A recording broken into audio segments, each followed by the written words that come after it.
So hello everybody, my name Satyendra Kumar, जिसको आप प्यार से बुलाते हैं सत्तू भैया। आज हम लेकर आए एक्सरसाइज जो अपने पास है चैप्टर नंबर 3 की 1, जिसमें हम पढ़ेंगे 3.1 का कंप्लीट सॉल्यूशन। इससे प्रीवियस वीडियो में हमने डिस्कशन किया था सिस्टम ऑफ लीनियर इक्वेशन के कॉन्सेप्ट, उसमें जितने हम सॉल्यूशन के मेथड पढ़ेंगे उनके बारे में। आज हम देखते हैं सॉल्यूशन एक्सरसाइज 3.1 का कंप्लीट। तो चलिए स्टार्ट कर देते हैं।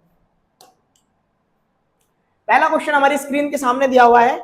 चैप्टर का नाम हमारे सिस्टम ऑफ लीनियर इक्वेशन, जो कि क्या होता है पेयर के फॉर्म में। पेयर ऑफ लीनियर इक्वेशन क्यों बोलते हैं? यहाँ पर लीनियर इक्वेशन दो दी हुई होती है अपने पास, इसलिए पेयर ऑफ लीनियर इक्वेशन बोलते हैं इसको। बोला form the pair of linear equations in the following problems. पहले अपन को पेयर ऑफ लीनियर इक्वेशन को फॉर्म करना मतलब बनाना है। तो बोला फाइंड दियर सॉल्यूशन ग्राफिकली, उनका जो सॉल्यूशन हो ग्राफ के साथ बनाना है, इसलिए मैं आपके सामने ग्राफ भी लेकर आया हूं। ठीक है, तो आगे कंडीशंस क्या क्या दी हुई है वो सॉल्व करते हैं हम पहले। तो यहां पर बोला गया है कि 10 स्टूडेंट्स अपने पास, जो 10 स्टूडेंट्स है क्लास 10th के, वो एक पार्ट लेते हैं मैथमेटिक्स की क्विज में। फिर बोल रहा है if the number of girls, जो गर्ल्स की संख्या है अपने पास वो 4 मोर देन होती है। मोर देन का मतलब हमेशा हम लगाएंगे प्लस, मतलब वो ज्यादा है। ठीक है, लेस देन मतलब सब्ट्रैक्ट करेंगे, कम है। अच्छा, वो किससे ज्यादा है? बॉयज से। तो हम यहाँ लेट कर लेते हैं पहले, let x be the number of boys and y be the number of girls. अब अकॉर्डिंग टू क्वेश्चन मेरे पास जो टोटल नंबर ऑफ स्टूडेंट है वो 10 है, तो बॉयज और गर्ल्स को मिलाकर कितने नंबर हो जाएगा हमारे पास? 10। तो फर्स्ट इक्वेशन यहां से मिल जाएगी मेरे प्यारे भाई, x plus y equal to 10। फिर आगे क्या बोला उसने कि जो नंबर ऑफ गर्ल्स है, तो गर्ल्स का नंबर हमारे पास कितना मेरे प्यारे भाई? y। हमने गर्ल्स को क्या नाम दिया यहाँ पे? y। तो वो जो गर्ल्स की संख्या है, नंबर है, वो बॉयज की नंबर से, बॉयज की नंबर कितना? x, उससे 4 ज्यादा है। 4 ज्यादा का मतलब होता है मोर देन। मोर देन में ऑलवेज ऐड करेंगे और लेस देन में ऑलवेज सब्ट्रैक्ट करेंगे। और बोलने लगे कि इतने टाइम से तो उसमें मल्टीप्लाई लगाएंगे। जैसे x जो है y का 4 टाइम है, तो x equal to 4 into y लिखेंगे। तो y is equal to x plus कितना लिखेंगे यहाँ से? 4। एक इक्वेशन हमारे पास हो जाएगी ये। अब हमारे पास जो दो इक्वेशंस बन के आई है, इन्हीं को पेयर ऑफ लीनियर इक्वेशन बोलते हैं। मैं इसको और करके ऐसे भी लिख सकता था कि x माइनस वाई, मैं इसको इधर ले आता और इक्वल में लिख सकता था माइनस का 4। लेकिन मैं ऐसे ना लिख के मैं इसको इसी फॉर्म में रहने देता हूँ। तो यहाँ से इसके सॉल्यूशंस निकालते हैं हम। तो हम जो सॉल्यूशन निकालेंगे वो ध्यान से देखेंगे कैसे सॉल्यूशन करने हैं हमको इसके।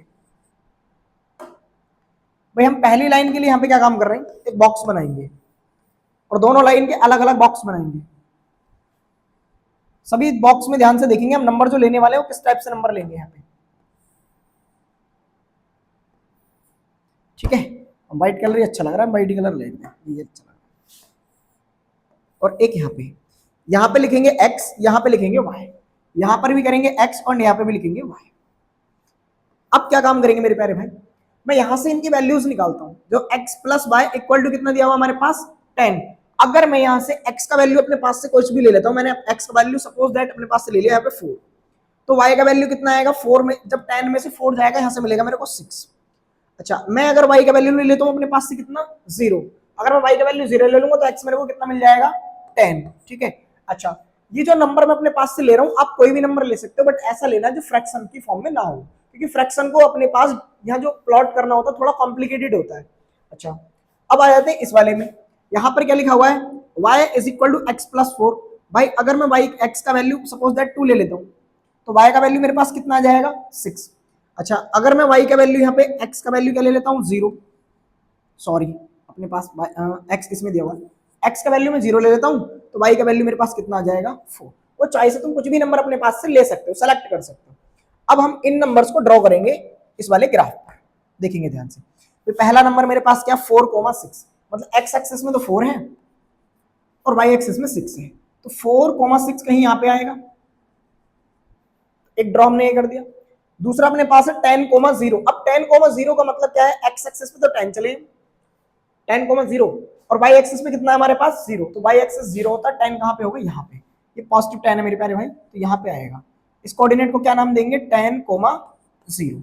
ठीक है, अच्छा अब इस लाइन की बात करते हैं। लाइन नंबर 2 है, x एक्सिस पे कितना है? 2 एंड y एक्सिस पे 6। तो x एक्सिस पे 2 ये रहा और y एक्सिस पे 6 मेरे पास है ये रहा। ठीक है, चलो अब इस क्या आएगा लिखा है 0,4, मतलब y मेरा 4 है और x मेरे पास कितना है 0, तो y मेरा 4 है और x कितना, सॉरी x मेरा 0 और y है मेरा 4, y 4 कहां पे होगा यहाँ, तो इसको क्या लिखेंगे 0,4। ठीक है, अब मैं इन्हीं नंबर्स को सभी को नाम दे देता हूं जो मेरे पास लिखे हुए हैं। जैसे इस नंबर का नाम जो था मेरे पास वो कितना है, वो आएगा मेरे पास यहाँ से 2,6। इस वाले का अगर मैं नाम दूंगा तो x एक्सिस में कितनी डिस्टेंस चलाऊं 4 और y एक्सिस में कितना 6, तो 4,6। ठीक है, अब इन सभी को हम आपस में ज्वाइंट करेंगे। ज्वाइंट कैसे करेंगे, 4,6 को ऐड करना है 10,0 के साथ, तो पहले 4,6 कहां पे अपने पास, ये और 10,0 से होता हुआ जाएगा, तो ये लाइन ड्रॉ हो गई हमारे पास। अच्छा, दूसरा अपने पास क्या है भाई, जो दूसरी वाली लाइन है 2,6, तो 2,6 मेरे पास ये दिया हुआ है और वो कहां से होता हुआ जा रहा है, 2,6 जा रहा है 0,4 से, तो 0,4 ये है, तो 2,6 को मैं ऐसे ज्वाइन करता हुआ ले रहा हूं इसको आगे की ओर। ठीक है, तो देखो ध्यान से, कहीं ये वाला इंटरसेक्शन पॉइंट आ रहा है। अब जो इंटरसेक्शन पॉइंट मेरे को मिला है ना, इस इंटरसेक्शन पॉइंट को ही, ये जो इंटरसेक्शन पॉइंट आ रहा है मेरे प्यारे भाई, यहां पर देखो एक्स एक्सेस में कितनी डिस्टेंस है, तो एक्स में डिस्टेंस कितना है, यहाँ पे एक्स एक्सेस में चला गया है यहाँ पे 3, वाई एक्सेस में कितना डिस्टेंस है, यहाँ पे वाई में चला गया अपने पास 7, तो वाई में कितना आया 7। तो मेरे प्यारे भाई, मेरे पास जो आंसर निकल के आया, इसके कोऑर्डिनेट जो मेरे पास निकल कर आए वो आ गए 3,7। सो अपने पास जो क्लास में नंबर ऑफ बॉयज है, नंबर ऑफ बॉयज कितने आ गए मेरे प्यारे भाई, वो आ गए 3, एंड नंबर ऑफ गर्ल्स कितनी आ गई 7। क्या यहाँ पर number of girls number of boys से 4 मोर है, हाँ है भाई। 3 में अगर 4 ऐड कर देता हूं तो 3 + 4 कितना आया था 7, दैट्स वाई हमारा आंसर बिल्कुल करेक्ट निकल के आया है। तो आपको अगर ये समझ में आया हो तो चलते हैं नेक्स्ट पेज पर। ठीक है, चलो नेक्स्ट क्वेश्चन सॉल्व करते हैं। अब एक और क्वेश्चन है हमारे पास, सेम ग्राफिकली इसको भी रिप्रेजेंट करेंगे, देखेंगे ध्यान से। बोला 5 pencils and 7 pens together cost इतना, मतलब 5 पेंसिल और अपन को क्या लेना है 7 पेन एक साथ लिए हमने, और उनकी जो कॉस्ट है वो कितने रुपए, 50 रुपये है। फिर हमने 7 पेंसिल और 5 पेन परचेज किए इस बार, उनकी जो कॉस्ट है अपने पास वो 46 रुपये है। अगर मैं यहाँ पर क्या कर लू मेरे प्यारे भाई, मैं लेट कर लेता हूं, मैं यहां पर लेट कर लेता हूं x rupee B the cost of pencil, वो चॉइस है चाहे पेन के लिए यूज कर दो पेंसिल के लिए। सिमिलरली मैंने rupee y be the cost of pen. ठीक है, मैंने पास एक पेन की जो कॉस्ट है अपने पास वो y मान लिया है, और एक पेंसिल की जो कॉस्ट है मेरे पास कितना मान लिया है, वो x मान लिया है। अब अगर एक पेन 5 रुपए का तो 7 पेन कितने होंगे, 7 × 5 आएगा। तो सिमिलरली अगर एक पेन की पेंसिल की जो कीमत है हमारे पास जो कॉस्ट है वो x है, तो 7 का कितना होगा 7x हो जाएगा मेरे प्यारे भाई, ATQ अकॉर्डिंग टू क्वेश्चन। अच्छा, अब सॉरी पहले पेंसिल की नंबर जो है हमारे पास वो कितना 5, तो आ जाएगा 5 × x।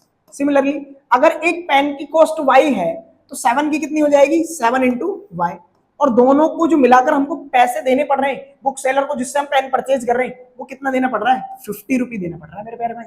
अब ऐसे आगे चलेंगे, यहाँ पर कितने पेंसिल है 7, तो यहाँ क्या लिखेंगे 7x प्लस, और पेन कितने वहां पे 5y, और इक्वल कितने रुपए देने पड़ रहे हैं हमको 46।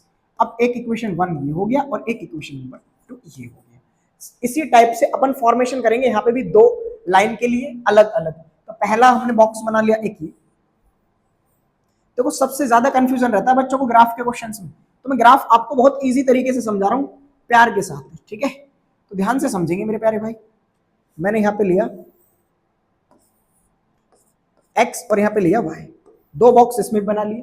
अब मैं क्या काम करता हूँ, देखो सबसे आसान तरीका, मैं अगर यहाँ पे x और y 0 ले लेता हूँ, मैंने मान लिया इसमें क्या ले लिया अपने पास से x 0 ले लिया, तो अब मैं x 0 लेता हूँ तो मैं y जो लिखूंगा 50/7 आएगा। अब 50/7 फ्रैक्शन वैल्यू आएगी, तो फ्रैक्शन वैल्यू इस ग्राफ में प्लॉट करने में थोड़ा कॉम्प्लिकेटेड हो जाएगा, इसलिए अपन को x और y ऐसे चूज करने, वो कुछ भी ले सकते हो, ये जरूरी नहीं जो मैं यहाँ पे ले रहा हूँ, ठीक है। मैं कुछ भी x y सेलेक्ट कर सकता हूँ, जो मैं सेलेक्ट करूंगा बस वो इंटीजर वैल्यू आना चाहिए, ऐसा सेलेक्ट करना अपन को, ठीक है। तो मैं क्या ले लेता हूँ मेरे प्यारे भाई, मैं अगर x का वैल्यू ध्यान से देखेंगे, अगर मैं x का वैल्यू कितना ले लूँ 3, मैं कितना ले लूँ 3, तो यहाँ से कितना आएगा 15, और 15 इधर जाके सब्ट्रैक्ट होगा तो कितना बनेगा 35, और 35 7y इज इक्वल टू जब आएगा तो 7 5 जा 35, तो अपन को y का वैल्यू क्या मिलेगा उस केस में मेरे प्यारे भाई 5 मिल जाएगा। अच्छा, ऐसे ही अगर मैं क्या काम करता हूं, अब अपने पास से मैं ले लेता हूं एक्स का वैल्यू चलो जीरो ले लिया, लेकिन अगर मैंने एक्स का वैल्यू जीरो लिया तो डिवाइड नहीं होगा, तो वाई का वैल्यू जीरो ले लो। मैंने वाई का वैल्यू क्या ले लिया, जीरो। तो वाई का वैल्यू जीरो लेने पर यहां से ये जीरो हो गया। अब 5x इक्वल कितना आ रहा है 50। सो x से जो अपने को वैल्यू मिल रहा है वो मिल रहा है 5 टाइम्स, तो x का वैल्यू मेरे को कितना मिला 10। तो मेरे पास यहाँ जो आया x का वैल्यू कितना आ गया 10 आ गया। अच्छा, इसी टाइप से हम ड्रॉ करेंगे इस वाली लाइन के लिए। अब इस लाइन के लिए क्या काम आएंगे, तो यहाँ पे लिख रहा है 7x और यहाँ पे लिख रहा है 5y। अगर मैंने एक भी जीरो किया ना तो ये 7 से डिवाइड होता है ना 5 से डिवाइड होता है, इसलिए मैं किसी भी कंपोनेंट को इसमें जीरो नहीं लूंगा। मैं अपने पास से क्या काम करता हूँ, देखेंगे इधर।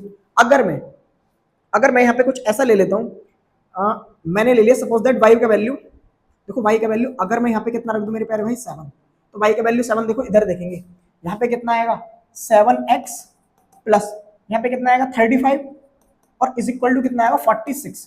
अब मैं जब इसको सब्ट्रैक्ट करूंगा ना तो 7x इज इक्वल टू कितना आएगा 46 में से 35 जाएंगे तो वो 11 आएगा। 11 आएगा, इसका मतलब मेरे पास यहाँ सोल्यूशन कोई नहीं बन रहा, इससे कोई काम का नहीं है, इसको इरेज करेंगे।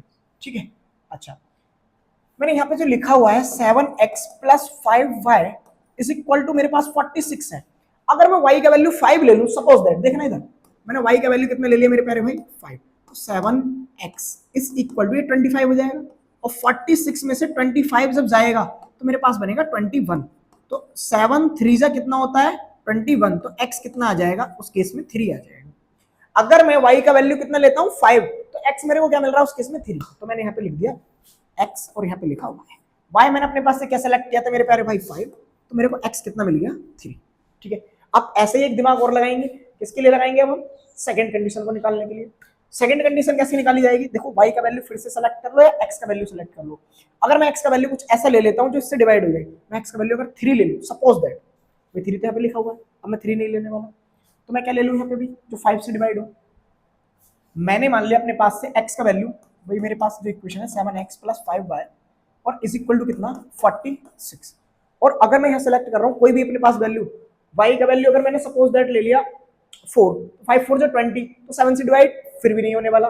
x का वैल्यू अगर मैं 4 ले लूँ तो कितना होगा मेरे पास 28, तो मैं लेता हूँ 14, नहीं बनेगा भाई 28। अगर मैं 46 में से, देखो ऐसे आपको लिख लिख के ट्राई करना है, मैंने ऐसे सब्ट्रैक्ट किया तो यहाँ पे कितना आएगा 16, तो यहाँ पे आएगा 8 और फिर कितना आएगा, अभी ये भी किससे डिवाइड नहीं होता 5 से डिवाइड नहीं होता मेरे प्यारे भाई, और नहीं होता तो अब ऐसा कौन सा वैल्यू लिया जाए जो इससे डिवाइड हो जाए। ऐसा हम क्या वैल्यू सपोज करें यहाँ पे जो वैल्यू डिवाइड हो जाए। तो देखो इधर यहाँ पे लिखा 7x प्लस लिखा 5y और इज इक्वल टू है मेरे पास 46। मैं यहाँ से ऐसे लिख रहा हूँ उसका कि 5y is equal to 46 minus 7x और y इज इक्वल टू आ रहा है 46 माइनस 7x और अपॉन में 5। तो जो भी यहाँ पे डिवाइड होगा वो 5 का मल्टीपल आएगा। अब 5 का मल्टीपल क्या हो सकता है, या तो 5 हो सकता है या 10 हो सकता है और या मेरे प्यारे भाई कितना हो सकता है 15। अब मेरे को ऐसा सेलेक्ट करना नहीं पता चल रहा ना, तो मैं एक काम करता हूँ, इस वैल्यू को जो 46 माइनस 7x है इसको वैल्यू में इक्वल रख लेता हूँ 5 के या 10 की, किसी एक के इक्वल रख लिया मैंने इसको, वास्तव में इसको x का वैल्यू मिल जाएगा सपोज करना है। तो अब मैं यहाँ से सब्ट्रैक्ट कर रहा हूँ इसको 46, देखना इधर से, तो यहाँ से जब ये इधर सब्ट्रैक्ट होगा तो यहाँ पे अपने पास कितना आ रहा होगा 46 और माइनस का कितना आएगा 10 इज इक्वल टू 7x। तो ये पॉइंट में वैल्यू दे रहा है, ये भी किस में वैल्यू दे रहा है भाई, पॉइंट में वैल्यू दे रहा है। तो ऐसा अपन क्या ले ले, 2 हम लेंगे 14, तो अपने पास 14 लेने पे नहीं आएगा, 3 हम लेंगे, 4 लेंगे, 5 लेंगे। अगर हम 6 ले लें सपोज दैट, देखना 8 लेते सबसे करेक्ट आंसर आएगा। देखो x का वैल्यू ले लो 8, आ गया answer. 5y is equal to 46 minus 7 into 8, तो 5y is equal to 46 minus 56, यहाँ से कितना आया मेरे प्यारे भाई माइनस का 10 और y का वैल्यू कितना आया 5y is equal to, so y का वैल्यू आ गया माइनस का 2। ठीक है, ये आपको जो मैंने इतनी देर सॉल्व करके बताया इसका मेथड करने का तरीका बता दिया इससे कि हम बाय बाय वैल्यू ऐसे करके पुट करके देख सकते हैं। भाई निकालने कोई भी वैल्यू निकाल सकते थे, हमने बार बार वैल्यू पुट करके देखा ताकि इंटीजर वैल्यू मिले। तो इंटीजर वैल्यू मिल रहा है, x का वैल्यू 8 रखने पर y का वैल्यू माइनस का। ठीक है, चलते हैं अब ड्रॉ करने पर। तो ड्रॉ करने के लिए हम पेन ले लेते हैं रेड कलर का। तो सबसे पहली लाइन जो है वो 3,5 है, तो x एक्सिस पे मैं 3 कहां पे चल रहा हूं, इस वाले पॉइंट पर, और y एक्सिस पे 5 कहां पे चल रहा हूं मैं, यहाँ पर। तो पहला पॉइंट तो ये आ गया मेरे प्यारे भाई। दूसरा है 10,0, x एक्सिस पे 10 कहां पे होगा, यहाँ पे। ठीक है, ये प्लस का 10 है और अपने पास भाई दूसरा कोऑर्डिनेट 0, तो इसके कोऑर्डिनेट हो जाएंगे 10,0। ठीक है, अब आते हैं 3,5। यहाँ पे 3,5 जो है अपने पास, भाई 3,5 देखो दोनों के लिए कॉमन आ गया, यहाँ पे भी 3,5 है और यहाँ पे भी 3,5 है, इसको ड्रॉ करने की जरूरत नहीं है। अब एक्स एक्सिस में तो है 8 डिस्टेंस, एक्स एक्सिस में 8 डिस्टेंस आ गया मेरे प्यारे भाई, और वाई एक्सिस में मेरे पास माइनस का 2 डिस्टेंस, तो माइनस 2 डिस्टेंस कहीं होगा यहाँ पे, तो मैं इसकी लाइन जब ड्रॉ कर रहा हूँ तो वो यहाँ पे आएगा, क्या आएगा, माइनस सॉरी प्लस का 8 कोमा -2, और ये मेरे पास कितना होगा 3,5।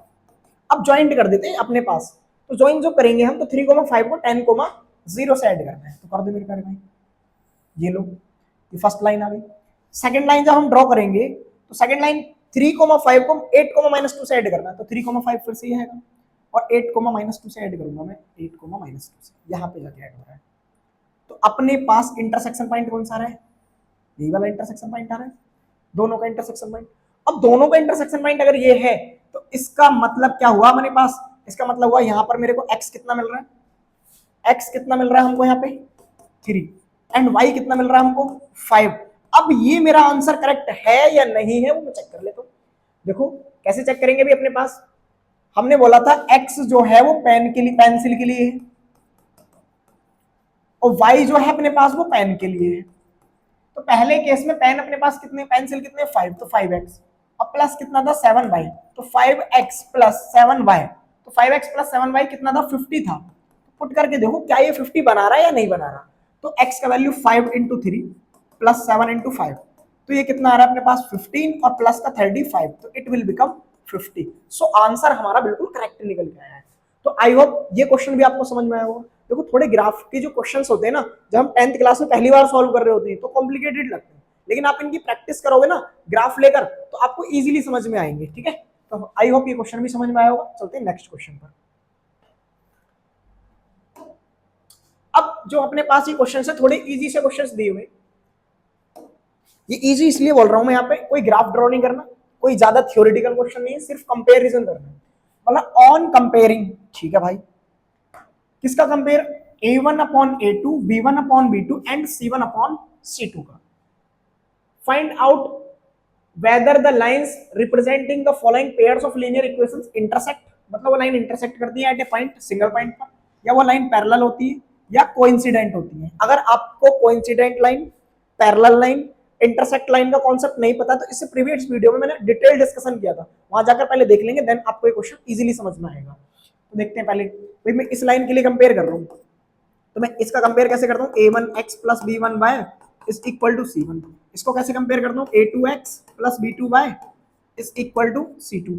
सो हेयर a1 अपॉन a2 जब मैं निकालता हूँ मेरे प्यारे भाई, यहाँ आएगा 3 और यहाँ पे आएगा 3 अपॉन 2 आया। यहाँ पे मैंने निकाला b1 अपॉन b2, यहाँ पे b1 का कोफिशिएंट मेरे प्यारे भाई कितना है 2, सॉरी प्लस का 2, और यहाँ पे कितना माइनस का 3। क्या 3 अपॉन 2 2 अपॉन -3 के इक्वल है, नहीं है, और नहीं है तो पहला केस क्या हो गया, इंटरसेक्ट लाइन। इसका आंसर क्या आया मेरे प्यारे भाई, इंटरसेक्ट लाइंस। ठीक है, तो इसका आंसर अपने पास क्या हो गया, इंटरसेक्ट लाइन। चलते हैं नेक्स्ट क्वेश्चन पे। अब इस क्वेश्चन में भी यही चेक करना है हमको, भाई मैं a1 क्या होता है, x का कोफिशिएंट, तो 9 अपॉन 18 और 3 अपॉन 6 एंड 12 अपॉन 24, तो भाई ये कितने टाइम डिवाइड हो रहा है, 2 टाइम। ये भी कितने टाइम डिवाइड हो रहा है, 2 टाइम, और ये भी कितने टाइम डिवाइड हो रहा है, 2 टाइम। इसका मतलब ऐसे होता है, पहली लाइन दूसरी लाइन का कुछ मल्टीपल होगी, भाई ये फर्स्ट लाइन जो है इस लाइन का डबल हो रहा है, और डबल हो रहा है इसका मतलब ऐसे होता है कि लाइन 1 जो है 2 इंटू टाइम है लाइन L2 का, और जब ऐसे होता है तो ऐसी लाइन को अपन क्या बोलते हैं, कोइंसिडेंट लाइन। क्या बोलते हैं मेरे प्यारे भाई, कोइंसिडेंट लाइंस। और these lines have infinitely many solutions. कैसे सॉल्यूशन होते हैं इनके पास मेरे प्यारे भाई, इनफाइनाइटली मेनी सॉल्यूशंस। ठीक है, तो ये भी क्वेश्चन आपको इजीली समझ में, बहुत इजी पीजी से क्वेश्चन है। कॉन्सेप्ट मैथमेटिक्स में जितना अच्छा होगा तो क्वेश्चन पे कमांड उतनी ही अच्छी हो जाती है हमारी। ठीक है, तो चलते हैं नेक्स्ट क्वेश्चन पे, थर्ड क्वेश्चन। ठीक है, अब यहाँ पे क्या बोला जा रहा है कि 6x minus 3y plus 10 equal 0, 2x minus y plus 9 equal 0। तो मैं यहाँ से फिर से कंपेयर करता हूँ कि 6 अपॉन 2 माइनस 3 अपॉन माइनस 1 और फिर 10 अपॉन 9। देखो यहाँ पे तो 2 3 से 6 और ये भी कैंसिल आउट हो रहे हैं, बट ये जो है अपने पास 3 इक्वल 3 तो आ रहा है, बट थर्ड रेशियो जो है वो इक्वल नहीं आ रहा है। मतलब क्या हुआ अपने पास, A1/A2 इक्वल है B1/B2 बट नॉट इक्वल है C1/C2। तो ये कंडीशन जो हमने बताई थी वो कैसी कंडीशन थी अपने पास, पैरेलल लाइन की कंडीशन। तो ये मेरे प्यारे भाई आंसर क्या हो गया, पैरेलल लाइंस। ठीक है, तो ये कॉन्सेप्ट भी समझ में आया होगा। अब चलते हैं नेक्स्ट क्वेश्चन पे। देखते हैं नेक्स्ट पार्ट अपने पास क्या बोल रहा है कि ये जो इक्वेशंस हैं इनको चेक करके बताओ ये अपने पास रेशियो के फॉर्म में कंसिस्टेंट है या इनकंसिस्टेंट। तो मैं रेशियो लेता हूं, यहाँ पे A1 कितना मेरे पास 3 है, तो मैं 3 लिखूंगा, और यहाँ पे कितना है 2 है, और इधर मैं लिखूंगा 2/-3। भाई इसके x का कोफिशिएंट का रेशियो, सिमिलरली इसके y के कोफिशिएंट का रेशियो, और अपने पास कांस्टेंट का रेशियो, बट ये इक्वल नहीं है तो तीसरे की हमको जरूरत ही नहीं पड़ती है। तो इसको बोलते हैं अपन यूनिक सॉल्यूशन, या इन लाइन को नाम देते हैं इंटरसेक्टिंग लाइन। और ये जो पार्ट होता है ना इंटरसेक्टिंग लाइन वाला या यूनिक सॉल्यूशन वाला, इसको हम नाम देते हैं कंसिस्टेंट सॉल्यूशन। कंसिस्टेंट सॉल्यूशन में दो टाइप होते हैं, एक तो यूनिक और एक इनफाइनाइट। हमने बताया था कंसिस्टेंसी का मतलब है अगर आप कंसिस्टेंट रहते हो तो सॉल्यूशन मिलता जरूर है, चाहे वो यूनिक हो या इनफाइनाइट हो। ठीक है, हमारा आंसर क्या हो गया, कंसिस्टेंट सॉल्यूशन। चलते हैं नेक्स्ट में। अब हाँ भाई, नेक्स्ट क्वेश्चन क्या करा हमसे मेरे प्यारे भाई, यहाँ पे मैं रेशियो निकालूंगा, आएगा 2 और इधर कितना आएगा 4, मैं लिखूंगा -3 और अपॉन में आएगा -6, यहाँ लिखूंगा 8/9। देखो इन दोनों का रेशियो कट करके कितना आ रहा है 2, इन दोनों का आ रहा है 2 बट नॉट इक्वल आ रहा है 8/9। और जब दो स्टार्टिंग के रेशियो इक्वल हो और तीसरा रेशियो इक्वल नहीं हो तो these lines are called parallel lines. और पैरेलल लाइन के पास कोई भी सॉल्यूशन नहीं होता है। और इससे प्रीवियस वीडियो में जो हमने कॉन्सेप्ट वाली वीडियो बनाई थी आपके लिए, तो नो सॉल्यूशन का मतलब होता है अपने पास इनकंसिस्टेंट सॉल्यूशन। वहां पर मैंने इनके अलग अलग नाम होते हैं वो भी बताए थे, अगर आपने वो वीडियो नहीं देखा है तो जाकर जरूर देख लें। ठीक है, आई बटन में इसको मैं पिन भी कर दूंगा ऊपर। चलते हैं नेक्स्ट। थर्ड क्वेश्चन क्या है मेरे प्यारे भाई, थर्ड में अपने पास रेशियो दिया हुआ है और थोड़ा कॉम्प्लिकेटेड सा रेशियो है। ये दिया हुआ 3/2 into x plus 5/3 into y is equal to 7। Second line है 9x माइनस 10y और इक्वल है 40। देखो करने का तरीका क्या है, एक काम कर लो, इसको इजी अगर बनाना है तो इसका एलसीएम ले लो, 6 आएगा, तो 3 3 से हो जाएगा 9x, 2 5 से हो जाएगा 10y और इज इक्वल टू आ रहा होगा 7। तो इसको मैं राइट कर दूंगा 9x plus 10y is equal to 42। अब यहाँ पर x का कोफिशिएंट है 9, वहां पर भी x का कोफिशिएंट है 9, यहाँ पर x का कोफिशिएंट है मेरे प्यारे भाई कितना, y का सॉरी 10, और वहां पर है माइनस का 10। तो अब 1 कभी भी -1 के इक्वल नहीं होता है, और जब नहीं होता है तो इसका मतलब होगा यूनिक सॉल्यूशन, इंटरसेक्टिंग लाइन होगी, और यूनिक सॉल्यूशन का हम क्या नाम देते हैं, कंसिस्टेंट सॉल्यूशन। जब भी सॉल्यूशन मिलता है तो उसका नाम होता है कंसिस्टेंट, अब वो चाहे इनफाइनाइट सॉल्यूशन हो या यूनिक सॉल्यूशन हो। ठीक है, तो चलते हैं नेक्स्ट क्वेश्चन पे। अभी एक क्वेश्चन और है सिमिलरली हमारे पास, फिर से चेक करेंगे रेशियो। भाई मैं यहाँ पे 5/-10 ले लेता हूँ और -3/6 ले लेता हूँ, 11/-22 ले लेता हूँ। देखो इसको डिवाइड करूंगा, यहाँ से आएगा प्लस का 2, माइनस का 2 सॉरी, यहाँ से भी आएगा माइनस का 2 और यहाँ से भी आएगा माइनस का 2। मतलब यहाँ पे क्या हो रहा है, एक टाइप से अगर देखा जाए तो इस लाइन का डबल हो रही है ये वाली लाइन हमारे पास। और जब ये अपने पास रेशियो जो आ रहा है वो -2 मल्टीपल आ रहा है, इसका मतलब हुआ तीनों रेशियो इक्वल है, और तीनों रेशियो इक्वल है तो मेरे प्यारे भाई इसको नाम देते थे कोइंसिडेंट लाइंस। कैसे लाइन बोलते थे हम इनको, कोइंसिडेंट लाइन, जब एक लाइन दूसरी लाइन के ऊपर ओवरलैप कर जाती है। और उस केस में सॉल्यूशन होता है इनफाइनाइट, और इनफाइनाइट सॉल्यूशन होता है कंसिस्टेंट सॉल्यूशन। तो मेरे प्यारे भाई इसका आंसर क्या आ गया अपने पास, कंसिस्टेंट सॉल्यूशन। ठीक है, चलते हैं नेक्स्ट क्वेश्चन पे। ये सिमिलरली फिर से हम क्या दिया हुआ है, एक रेशियो में दे रखा है फैक्टर, करते हैं सॉल्व इसको। ये बोल रहा 4/3x प्लस 2y इक्वल 8। तो मैं यहाँ से 4x plus 6y is equal to 8 3 जा 24। मैंने 3 एलसीएम लेके क्रॉस मल्टीप्लाई करा दिया, यहाँ पे लिखूंगा 2x plus 3y is equal to 10। देखो ध्यान से 2 2 जा 4, 3 2 जा 6 एंड 12 2 जा 24, डबल आ रहा है, कोइंसिडेंट लाइन होगा, और कोइंसिडेंट लाइन होगा तो इनफाइनाइट सॉल्यूशन, दैट्स व्हाई इसको बोलेंगे कंसिस्टेंट सॉल्यूशन। कैसा हो जाएगा ये भी मेरे प्यारे भाई, कंसिस्टेंट सॉल्यूशन। चलते हैं नेक्स्ट। अब अपने पास जो क्वेश्चन दिया हुआ है, ये बोल रहा है which of the following pair of linear equations are consistent जो पेयर ऑफ लीनियर इक्वेशन है इनमें से कौन सा कंसिस्टेंट है और कौन सा इनकंसिस्टेंट है। अगर कंसिस्टेंट होता है उसमें जो यूनिक सॉल्यूशन बनता है, ऐसा यूनिक सॉल्यूशन बने तो उसको ग्राफिकली रिप्रेजेंट करके बताना क्या होगा। ग्राफिकली मतलब उसका आंसर निकाल के लेके आएंगे हम क्या आने वाला है। तो देखेंगे मेरे प्यारे भाई, सबसे पहले मैं क्या करता हूँ, यहाँ पे सॉल्यूशन निकाल लेता हूँ चेक करने के लिए। मैं यहाँ पे निकाल रहा हूँ 1/2 और यहाँ पे भी कितना आएगा 1/2 और यहाँ पे आएगा 5/10। तो देखो नीचे वाला जो है डबल आ रहा है, ऐसे समझ लो ये इसका डस्ट डबल है। और जब डबल होता है अपने पास तो उनको बोलते हैं कोइंसिडेंट लाइन, और कोइंसिडेंट लाइन में होते हैं इनफाइनाइट सॉल्यूशन। अब कहोगे आप भैया इनफाइनाइट सॉल्यूशन दिख के बताओ। देखो मैं ग्राफ पे इनफाइनाइट सॉल्यूशन दिखाऊंगा तो वो थोड़ा कॉम्प्लिकेटेड होगा, लेकिन मैं आपको बता रहा हूँ अगर इनफाइनाइट सॉल्यूशन निकालना तो यहाँ से y का वैल्यू आएगा 5 - x। इनफाइनाइट का मतलब होता है x का जो मर्जी मान पड़े, x का वैल्यू अगर मैं 1 लगा देता हूँ तो y का वैल्यू आ जाएगा 4, x का वैल्यू अगर मैं 2 लगा देता हूँ तो y का वैल्यू आ जाएगा 3। ऐसे करके हमको इनफाइनाइट वैल्यू मिल जाएगी, मतलब x की एनी वैल्यू के लिए y एग्जिस्ट कर रहा होगा, तो सच टाइप ऑफ सॉल्यूशन क्या कहलाता है, इनफाइनाइट सॉल्यूशन। ठीक है, तो चलते हैं नेक्स्ट क्वेश्चन को देखेंगे हम। सेकंड पार्ट अपने पास है मेरे प्यारे भाई, इन दोनों का रेशियो जब लेंगे 1/3 -1/-3 एंड 8/16, तो नीचे वाला डबल आ रहा है, लेकिन यहां पर डबल नहीं हो रहा है, तो यहाँ 1/3 और यहाँ पे 1/3 बट नॉट इक्वल है 1/2 के। जब 1/2 के इक्वल नहीं है, स्टार्टिंग के दो रेशियो इक्वल हो तो ऐसे बोलते हैं पैरेलल लाइंस, और पैरेलल लाइन में कोई सॉल्यूशन नहीं होता है। और जब कोई भी सॉल्यूशन नहीं हो तो ऐसे को हम नाम के देते हैं इनकंसिस्टेंट। इससे प्रीवियस वाले क्वेश्चन में हमारे पास कैसा सॉल्यूशन था, इनकंसिस्टेंट। इससे प्रीवियस क्वेश्चन जो हमने सॉल्व किया था वहां पर मिला था इनफाइनाइट सॉल्यूशन, और इनफाइनाइट सॉल्यूशन का नाम क्या होता है, कंसिस्टेंट सॉल्यूशन। ठीक है, बार बार क्वेश्चन रिपीट हो रहे हैं तो आपको ये रिकॉल हो गए होंगे। अब चलेंगे क्वेश्चन नंबर 3। देखो मैं इसमें इसलिए ग्राफ लेके आया हूं क्योंकि इसका सॉल्यूशन जो होगा एग्जिस्ट कर रहा होगा।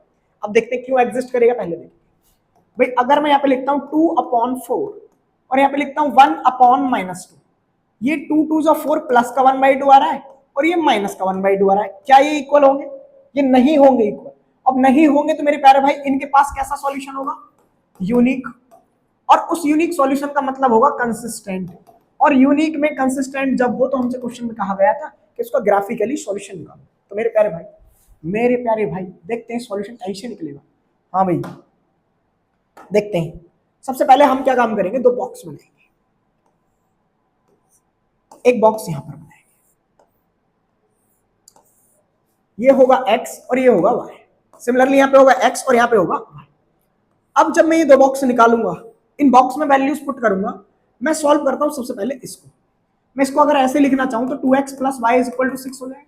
इसको मैं 4x - 2y = प्लस का 4 राइट कर सकता हूं। अब मैं क्या काम करता हूं, यहां से y का वैल्यू अपने पास, सपोज दैट मैंने ले लिया 2, तो मैंने y का वैल्यू जैसे लिया तो 2x = 4, भाई अपने पास 6 में से 2 जाएगा तो कितना मिलेगा 4, तो 2 2 से कितना आ जाएगा 4, तो x का वैल्यू भी उस केस में क्या आ रहा है मेरे प्यारे भाई 2। तो जब x 2 है तो y भी कितना अपने पास 2 होगा। अब अगर मैं y को 0 ले लेता हूँ, कितना ले लेता हूँ 0, तो 2 3 जा कितना होगा 6, तो x का वैल्यू हो जाएगा 3। तो पहली लाइन समझ में। कोऑर्डिनेट फिर से रिकॉल करा देता हूँ, जितने ग्राफिकली क्वेश्चन सॉल्व कर रहे होगे तो उनमें कोऑर्डिनेट इस फॉर्म से लेने ताकि वो इंटीजर वैल्यू आए। अब वो नेगेटिव है या पॉजिटिव है उससे फर्क नहीं पड़ता है, ठीक है।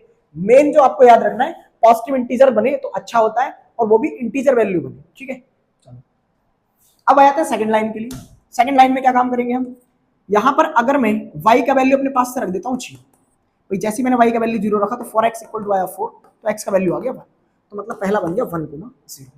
अब मैं यहां से क्या काम करता हूं, देखो मैं एक काम करता हूं, यहां y का वैल्यू मैंने रख दिया 2, सपोज दैट y का वैल्यू मैंने जैसे मेरे प्यारे भाई 2 रखा तो 4x = 2 जो होगा 4, और 4 नेगेटिव 4 आएगा, इधर जाके पॉजिटिव 4 हो जाएगा, तो 4x = 4 + 4 कितना हो जाएगा 8, तो x = कितना हो जाएगा 4 2 8।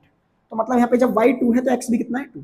और एक बात बताएं, इससे प्रीवियस क्वेश्चन जब मैंने आपको कराया था, जब भी 2 पॉइंट दोनों लाइन में रिपीट कर जाए, एक ट्रिक है बिना ग्राफ के सॉल्यूशन बताने का। देखो मार्क करता हूं मैं इन दोनों बातों को, यहां पर भी मेरे पास 2,2 आया है और यहां पर भी 2,2 आया, तो इसका जो सॉल्यूशन होगा ना वो 2,2 ही होगा। अब ग्राफिकली देख लेते हैं क्यों 2,2 होगा, देखेंगे इधर। सबसे पहले तो 2,2 को प्लॉट कर देता हूं मैं, यहां पे भी 2 होगा, यहां पे भी 2 होगा, तो यही मेरे पास वो लाइन होगी जो 2,2 होगी, ठीक है। विजिबल है, आराम से देखेंगे। आगे बोल रहा है 3,0, इसका मतलब है जब मेरा x 3 है तो y मेरा कितना है मेरे प्यारे भाई 0, तो x 3 है तो मतलब यहां पर है, ठीक है। तो ये कितना होगा 3,0। अब आगे कितना है वो है 1,0, तो 1,0 कहाँ पे होगा, 1 ये। अब इनको आपस में मिला दो, तो ये लाइन ऐसे जाएगा और ये लाइन ऐसे जाएगा। तो मेरे प्यारे भाई कॉमन पॉइंट आ गया नहीं 2,2। अभी हमने क्या बोला था, कि जब दोनों के लिए लाइन कॉमन आए तो यहाँ पर x का वैल्यू भी कितना है 2 एंड y का वैल्यू भी कितना मेरे प्यारे भाई 2। तो इसके पास कैसा सॉल्यूशन था, कंसिस्टेंट सॉल्यूशन था, यूनिक सॉल्यूशन था, और यूनिक में x का वैल्यू भी 2 था और y का वैल्यू भी 2 था। क्रॉस चेक करना हो तो आप रख के देख सकते हैं। तो मैं 2 रखूंगा, 2 जो हो जाएगा 4 और +2 कितना आएगा 6, 6 इक्वल टू 6। मतलब ये लाइन की इक्वेशन को सेटिस्फाई कर रहा है। ठीक है, चलते हैं नेक्स्ट क्वेश्चन पे। एक क्वेश्चन और है अपने पास इस क्वेश्चन पार्ट का। वो बोल रहा है यहाँ पर रेशियो निकालने के लिए, जब मैं इनका रेशियो चेक कर रहा हूँ तो मेरे पास आएगा 2/4 -2/-4 और यहाँ पर आएगा, मैं इन दोनों का देखो, अगर इस साइड लिखा हुआ तो इसी साइड रेशियो ले लो, कोई फर्क नहीं पड़ता है। -2/-5 भाई ये दोनों रेशियो तो 2 से आएगा 4 और ये भी 2 से आएगा 4, बट ये नॉट इक्वल होगा 2/5। जब स्टार्टिंग के दो रेशियो इक्वल हो, थर्ड रेशियो इक्वल नहीं हो, तो ऐसे को हमने क्या नाम दिया था हमने पैरेलल लाइन। और पैरेलल लाइन में कोई सॉल्यूशन नहीं होता है, और जब सॉल्यूशन नहीं होता है तो उसको हम बोलते हैं इनकंसिस्टेंट सॉल्यूशन। क्या बोलते हैं मेरे प्यारे भाई, इनकंसिस्टेंट सॉल्यूशन। ठीक है, चलो अब चलते हैं इससे नेक्स्ट क्वेश्चन पे। तो हमारे ये क्वेश्चन का पार्ट भी हुआ एंड, चलते हैं कुछ अच्छे से क्वेश्चंस के पास। हमारे पास एक क्वेश्चन दिया हुआ और क्या बोल रहा हूं कि हाफ द पेरीमीटर किसका भाई, हाफ रेक्टेंगुलर गार्डन का। भाई पेरीमीटर जो होता है ना सभी साइड का सम होता है। अब मेरे पास जो गार्डन है वो कैसा रेक्टेंगुलर है। अब रेक्टेंगल क्या होता है मेरे पास भाई, अगर मेरे पास रेक्टेंगल की बात करूं, अगर इसका बोल रहा है ये वाली साइड x है तो ये वाली भी x होगी, और ये वाली साइड y है तो ये भी y होगी। ठीक है, अपने पास जो इसमें रेक्टेंगल में आमने सामने की साइड होती है वो क्या होती है, इक्वल होती है। तो मैंने इसके पास यहाँ पे क्या बना दिया, ग्राफ प्लॉट कर दिया, मैंने बना दिया एक रेक्टेंगुलर गार्डन। ठीक है भाई, गार्डन में आम के पेड़ लगे हुए इस टाइम। आम के पेड़ क्यों लगे हुए, क्योंकि आम का मौसम चल रहा है। ठीक है, चलो आगे क्या बोला गया हमसे, अगर मैं इसके लिए ये वाली साइड x मान लेता हूं तो ये भी साइड x होगी, इस साइड को y मान लेता हूं तो ये भी साइड कितनी होगी। पेरीमीटर का मतलब होगा x plus y plus y। भाई सारी साइड ऐड कर दो, वो कहलाता है उसका पेरीमीटर। ठीक है, अच्छा भाई इसको ले लेते हैं। अब उसने बोला हाफ द पेरीमीटर का हाफ। आगे चलो, किसके लिए, रेक्टेंगुलर गार्डन के लिए। हुज लेंथ इज 4 मीटर, जिसकी लेंथ कितनी है 4 मीटर है। फिर बोला मोर देन इट्स विड्थ, मतलब उसकी जो लेंथ है ना उसकी विड्थ से कितनी ज्यादा है। कहां पे गया अपने पास, 4 मीटर मोर देन है। किससे मोर देन है, जिसकी लंबाई जो है, देखो यहाँ क्वेश्चन ध्यान से सुनिए, अगर मैं इसकी लेंथ मान लेता हूं मेरे प्यारे भाई x है, तो विड्थ कितनी है, सपोज दैट y है, तो y से कितना ज्यादा है, 4 ज्यादा है। तो मतलब क्वेश्चन में कहा गया है लेंथ ऑफ रेक्टेंगुलर गार्डन जो है विड्थ से 4 मोर है। अब आगे जो लिखा हुआ है इज 36 मीटर, यही तो क्वेश्चन घुमाता है हमको। इज 36 मीटर जो लिखा हुआ ना, स्टार्टिंग में क्या लाइन बोली है कि पेरीमीटर का हाफ, तो ये हाफ ऑफ पेरीमीटर दिया हुआ है। हाफ ऑफ पेरीमीटर कितना है, वो 36 मीटर दिया हुआ है। अब हम क्वेश्चन से क्या करेंगे, यहां से हम सब कुछ लिखना स्टार्ट कर देते हैं। लेट कर लेते हैं x be the length and y be the width of rectangular garden। ठीक है, तो ATQ अकॉर्डिंग टू क्वेश्चन। अब उसने जो लेंथ है वो विड्थ से कितना 4 बोला है, ग्रेटर ये आएगा, तो x माइनस वाई कितना आ जाएगा मेरे प्यारे भाई। अच्छा दूसरा, फिर बोला अपने पास उसने आगे क्या बोला है, सेकंड, जो उसके पेरीमीटर का हाफ है। भाई पेरीमीटर कितना होगा, x plus y plus x plus y. मैं यहाँ से ऐड करना स्टार्ट करूंगा, इसमें इसको ऐड करूंगा, प्लस यहाँ पे साइड है उसको भी ऐड करूंगा, प्लस इसको भी ऐड करूंगा, उसको क्या लिखूंगा फिर मैं हाफ। ठीक है, मैंने ले लिया इसका हाफ। इक्वल कितने मीटर है, 36 मीटर। अब देखो ध्यान से, यहाँ पे ये जो ऐड होके आएगा वो आएगा 2x प्लस 2y और डिवाइड बाई 2, इक्वल कितना आ रहा होगा 36। अब 2 से जब मैं इसको डिवाइड कर दूंगा तो बन जाएगा x प्लस वाई इस इक्वल टू कितना आ जाएगा 36। ये हो जाएगी इक्वेशन नंबर। अब हमसे जो बोला गया ना, find the dimension of the garden. अब डायमेंशन ऑफ द गार्डन का मतलब होता है तुम्हें उसकी डायमेंशन मतलब लेंथ और विड्थ निकाल के दिखाना कितना कितना आ रहा होगा। अब लेंथ विड्थ के लिए हमारे पास दो इक्वेशंस बन के आ गई हैं। अब इन इक्वेशंस को मैं ग्राफिकली सॉल्व करके दिखा दूं आपको, या कैसे भी सॉल्व करके दिखा दूं। ठीक है, अभी यहाँ पे एक काम और करेंगे, हमने एलिमिनेशन मेथड के बारे में बताया था, उससे भी सॉल्व कर सकते हैं। अभी हमने जो है इस क्वेश्चन में ध्यान से अगर हम पढ़े, कहीं पर कुछ नहीं बोला गया कि वो जो अपने पास डायमेंशन बतानी है वो आपको ग्राफिकली सॉल्व करके बताना है, या फिर एलिमिनेशन मेथड से बताना है, या फिर सब्स्टिट्यूशन मेथड से बताना है। तो आप उसको इजीली भी सॉल्व कर सकते हो किसी भी और मेथड के द्वारा। तो मेरे पास x माइनस वाई कितना है 4, और मेरे पास x प्लस वाई कितना है 36। फिर मैं इसको ग्राफ प्लॉट करके भी कर सकता हूँ, जो कि इजी हो सकता है। और ग्राफ प्लॉट नहीं करूंगा तो मैं ऐसे भी सॉल्व कर सकता हूँ। ग्राफ प्लॉट करना मैं आपको बता दिया, उसकी हेल्प से आप सॉल्व कर सकते हैं। मैं इसको एलिमिनेशन मेथड की हेल्प से करा देता हूँ। मैं दोनों को अगर ऐड कर दूं तो 2x कितना आएगा मेरे पास 40, तो x आ जाएगा 20 मीटर। और अगर x 20 मीटर तो x माइनस वाई कितना मेरे पास वो दिया हुआ है 4, तो मैं यहां से लिखूंगा 20 minus y is equal to कितना आ जाएगा 4, तो y इज इक्वल टू आ जाएगा 16। तो इसका जो डायमेंशन हो जाएगा ना x इंटू वाई, वो आ जाएगा x कितना आया था मेरे पास मेरे प्यारे भाई 20, और ये कितना आया था अपने पास 16, तो 20 इंटू 16 आ जाएगा मीटर स्क्वायर। तो ये भी मीटर होगा, ये भी मीटर होगा। 20 मीटर क्या है इसका लेंथ, और 16 मीटर कितना है इसका विड्थ। ठीक है, तो ये क्वेश्चन हमारा होता है कंप्लीट। अब चलते हैं नेक्स्ट क्वेश्चन पर।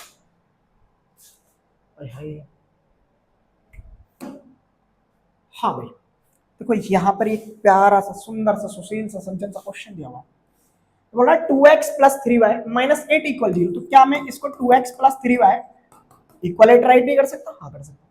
अब यहाँ पर बोला गया intersecting line, coincident line, parallel line बनाइए इस लाइन के लिए। देखो सबसे आसान तरीका है, वैसे हमने इसके जो कॉन्सेप्चुअल वीडियो बनाया था उसमें भी सब कुछ बताया था, और यहाँ पे फिर से बता रहे हैं।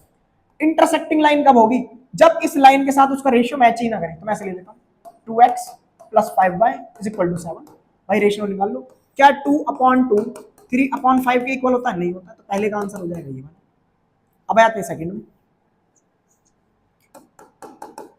कोई और भी ले सकते हो, बस इन दोनों का रेशियो स्टार्टिंग के इक्वल नहीं आना चाहिए। भाई यहाँ पे ले लो x और प्लस ले लो 4y, और इक्वल में ले लो तुम 13, चाहे 80 ले लो, कोई फर्क नहीं पड़ने वाला। भाई 1 2/1 आएगा, 3/4 आएगा, नॉट इक्वल बनेगा। चलो अब आते हैं कोइंसिडेंट लाइन। भाई कोइंसिडेंट लाइन के लिए क्या होता है, इस लाइन का डबल करके उतार दो। मैं इस लाइन का डबल कितना कर लेता हूँ, अबे यार 4x प्लस 6y इक्वल हो जाएगा 16।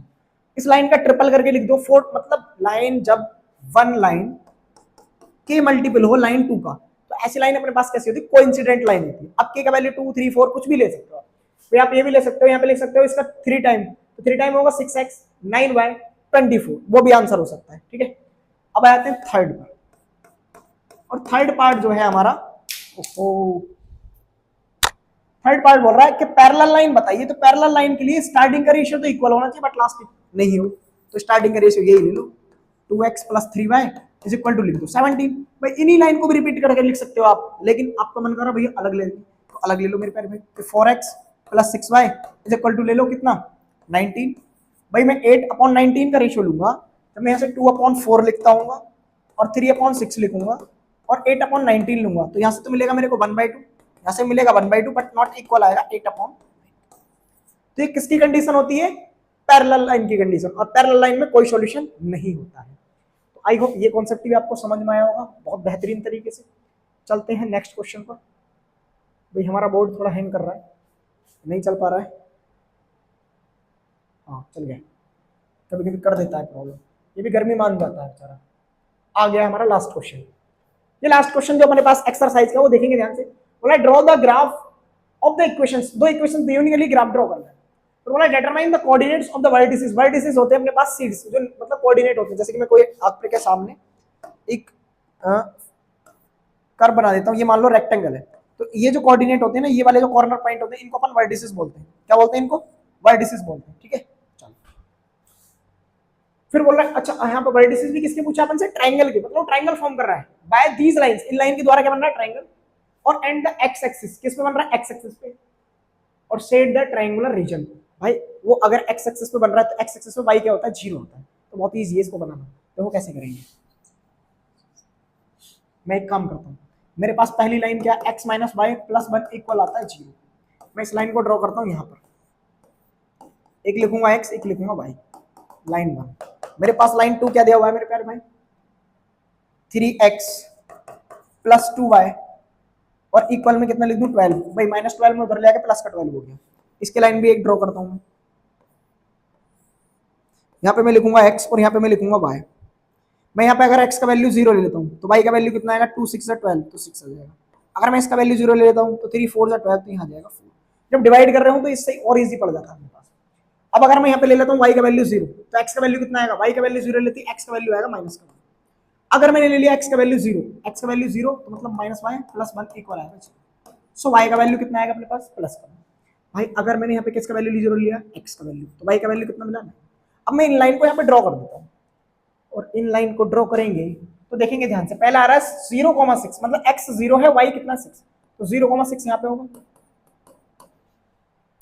दूसरा अपने पास क्या देगा 4,0, तो 4,0 मतलब x एक्सिस पे होगा। तीसरा अपने पास कितना दिया हुआ -1,0, -1,0 -1 भाई x एक्सिस पे -1, ठीक है।